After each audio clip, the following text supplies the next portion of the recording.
Hey, welcome to my video today. I just learned of the existence of this pencil and I can't even remember where I learned about it, but it's an awesome pencil and I wanted to share it with you. If I remember where I heard about it, I will link it in the description for you. I think it was a YouTube video. I'm not 100% sure, but anyway, I couldn't believe I hadn't heard of this pencil before. So once I learned about it, I totally had to give it a try. And it might just become my new favorite. This video is not sponsored and I purchased these at retail with my own money. According to the Stabilo website, this is a pencil that can write on almost all smooth surfaces, including glass, metal, and plastic. And it's water soluble too. It comes in 8 colored pencil colors and a graphite gray. At my local Blick, I grabbed a black and a white, and I thought I'd put these to the test on this prepared surface in my sketchbook. So sometimes I'll pre-prepare a sketchbook spread with a background, so I don't have to go into a sketchbook spread cold. This is one of those spreads that I pre-did, and I think it'll be a good test for this pencil. The first layer is water-soluble marker. On the left, I have Crayola marker. On the right, I used Tombow's. And then I covered the entire thing with Neocolor 2 water-soluble pastel.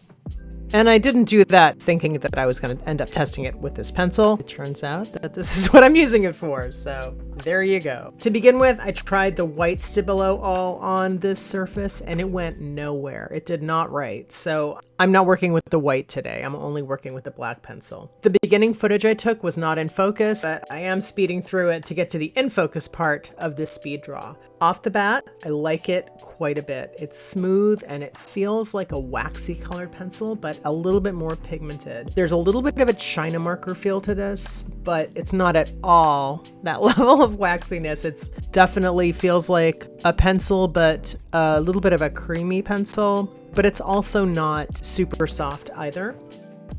It's very smooth and fine to work with. That's just the first thing that popped into my head to compare this to, but really it's just like a fabulous black pencil that is soft and creamy to work with, but it's also not pastel level soft. I did want to try using it in different ways, with light lines, heavier lines, shading, and some cross-hatching. I am noticing on this surface that it is requiring me to put more pressure on the pencil in order to get a darker line. So you'll see down the road with this piece, I end up adding more darker lines later to just tie the entire spread together. But right now, I'm just testing out different ways to use it in each of these 4 quadrants. So it doesn't really look like a pulled together spread yet. The surface was an excellent test for the properties of using this pencil on almost every surface because the surface itself is such a waxy soft surface with really no untreated paper surface here. There's no paper pulp that this pencil is grabbing onto. It's pretty much, a lot of it is just Caran d'Ache covered. So that's the challenge, but the pencil did very well. So it's right around the lettering of the smooth lappiata that I'm realizing that on this surface, I do need to apply quite a bit of pressure to get darker, bolder lines here. And so of these 4 quadrants, later on we'll see that they all do not match in terms of the boldness, but I'll be addressing that later on. After the last spread and discovering how much more oomph the bolder lines worked on this surface, I wanted to try to marry the more delicate lines and the bolder lines of this quadrant. However, you'll see that it starts out light and then it ends up bold, graphic, and darker, just like the other one did. Maybe even more so this time. So I'm now owning that, and the Destroying Angel mushroom art here is bolder and more graphic than the previous mushrooms in this spread. I'm pressing harder to get bolder, richer black lines, and that does come at the expense of finer detail, but just living and learning how this is working on this surface. I'm just going with it. This quadrant ends up to be substantially more bold than what has come before it. So at the end, I'm going to be playing a little bit of catch up on the other quadrants to balance out the bold more evenly throughout the entire spread. Okay, so now we're on to the last quadrant and I'm getting a better feel for this pencil on this surface. I'm starting out more bold from the beginning, but the pencil could use a sharpening here. I actually sharpened the pencil earlier and edited the sharpening out, but the lead kept breaking. So the reason I'm not sharpening it now is because I don't want to have that issue again, since even though it's dull, the lead hasn't broken yet. So I'm happy about that. playful, chunky serif type of lettering style for this citron in this one. As for the rest of this one, the pencil's pretty much performing as expected based on the rest of the page so far. Just from using this today, I now want to try this pencil on some mixed media paper and use a water brush with it.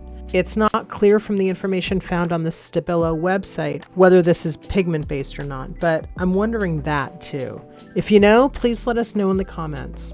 Now I'm doing the touch-ups to the rest of the spread just to balance out the bold black lines, how the lines got bolder in the later part of this drawing. I wanted everything to hang together in this, so I just went back in there. I think I paid about $1.75 USD for one of these pencils at Blick, and these are definitely worth having around to mix it up with your other supplies. I have a lot more experimenting to do with this pencil, and I really like it. Have you tried the Stabilo All pencil? Chime in and let us know how you like to use these. I hope you enjoyed this peek into Stabilo All pencils.